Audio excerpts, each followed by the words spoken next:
Bonjour à tous, j'espère que tout le monde va bien. La dernière fois, on avait parlé des mauvaises occasions, qu'est-ce que ça pouvait faire. On a parlé des cabarets, de la danse, du théâtre et des mauvais journaux et des mauvais romans. Donc aujourd'hui, on va s'attaquer aux 7 vertus principales et les 7 vices capitaux, qui ont rapport aussi au commandement de Dieu. Donc, commençons avec un signe de croix. Au nom du Père, du Fils et du Saint-Esprit. Amen. Les 7 vertus principales et les 7 vices capitaux. Premièrement, l'humilité. La personne humble est celui ou celle qui reconnaît son propre néant de toutes les choses terrestres et qui se conduit conformément à cette conviction. Voir Matthieu 8, verset 8.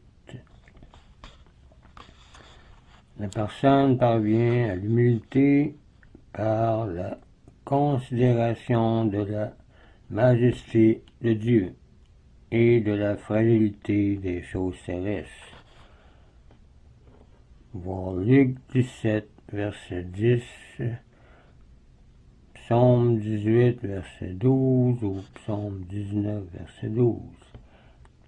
La personne humble aime l'humiliation, ne se croit pas meilleure que les autres, n'attache pas son cœur au bien de la terre et ne se confie qu'en Dieu et ne croit pas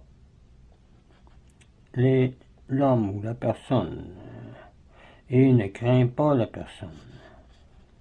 Bon, Philippiens 2, verset 3, Luc 14, verset 12, Luc 14, verset 11, Luc 1, verset 49 et 1 Corinthiens 4, verset 3. Le plus bel exemple d'humilité nous a été donné par Jésus-Christ. Quoique le Fils de Dieu, il a pris la forme de l'esclave.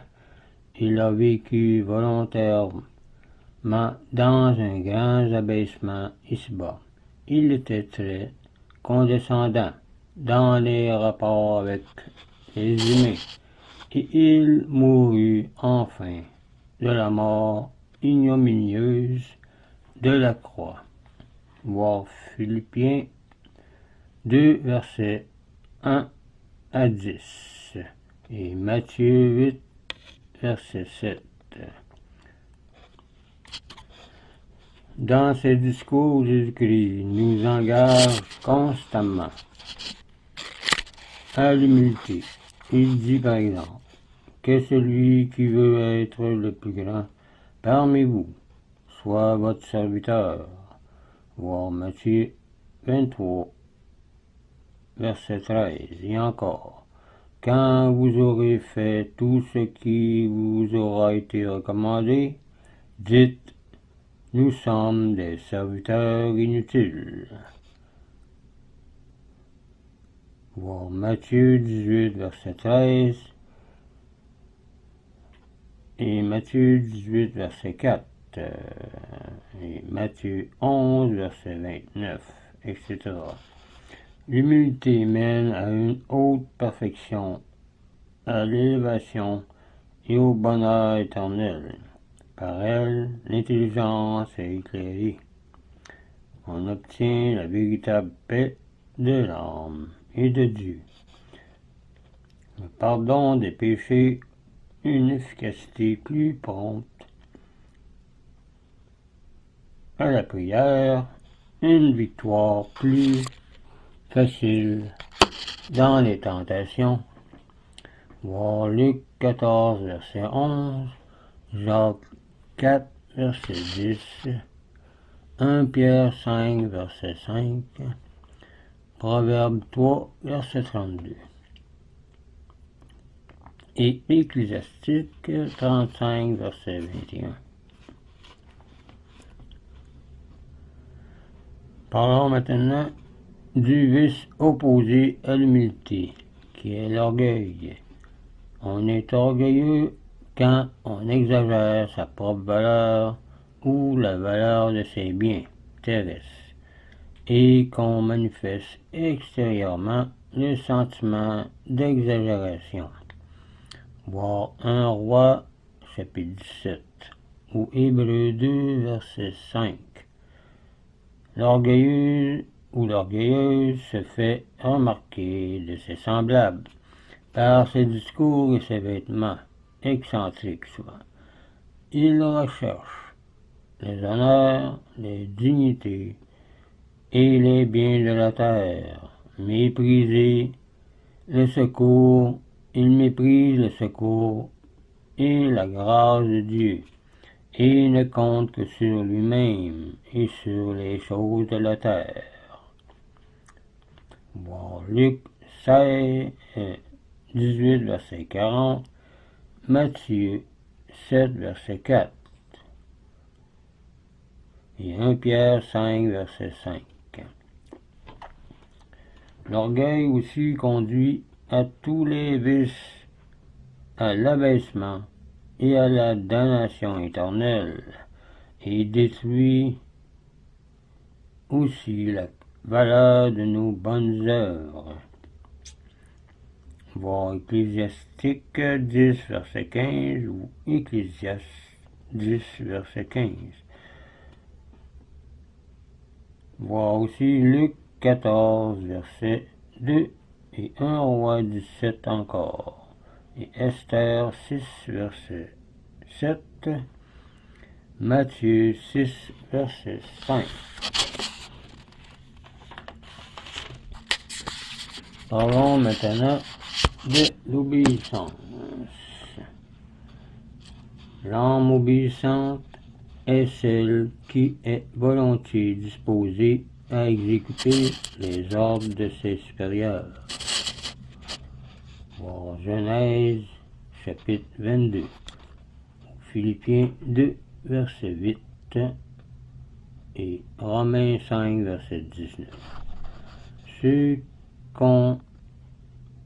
qui ont à obéir sont les enfants à leurs parents et à ceux qui tiennent leur place, comme à l'école les professeurs, les femmes à leur mari, les domestiques à leur maître, et tous les hommes à leurs supérieurs, spirituels et temporels, ou toutes les femmes à leurs supérieurs, spirituels et temporels. Voir Colossiens 3, verset 20, et Romains 1, verset 30 à 32. Voir aussi Genèse 3, verset 16, et 1 Pierre 2, verset 18. L'obéissance néanmoins à certaines bornes. Nous ne sommes pas tenus d'obéir à nos supérieurs dans les choses pour lesquelles nous ne leur sommes pas soumis ou qui sont contraires à Dieu. Nous devons même ne pas les obéir quand ils nous ordonnent ce que Dieu a défendu. Voir Actes, chapitre 5, verset 29. L'obéissance aussi est une âme obéissante est celle qui est volontiers disposée à exécuter les ordres de ses supérieurs. Voir Genèse 22, Luc 2, verset 51, Philippe 2, verset 8 et Romains 5, verset 18. L'obéissance est la plus pénible, mais aussi la plus excellente des vertus morales. Voir 1 Roi 15, verset 22. C'est par l'obéissance que nous accomplissons le plus sûrement la volonté de Dieu, et que nous arrivons certainement et promptement à la plus haute perfection et sainteté. Voir Éphésiens 6, verset 7. La désobéissance, elle, consiste à ne pas exécuter les ordres de ses supérieurs ou d'obéir à Dieu. Par la désobéissance, la personne tombe dans le malheur souvent temporel et éternel. Voir Romains 5, verset 12 et la suite. Ce serait tout pour aujourd'hui. La prochaine fois, on va parler de la patience, de la douceur et du caractère pacifique, qui est si important pour être chrétien. Donc, je vous laisse là-dessus. Je vous dis au revoir et union prière.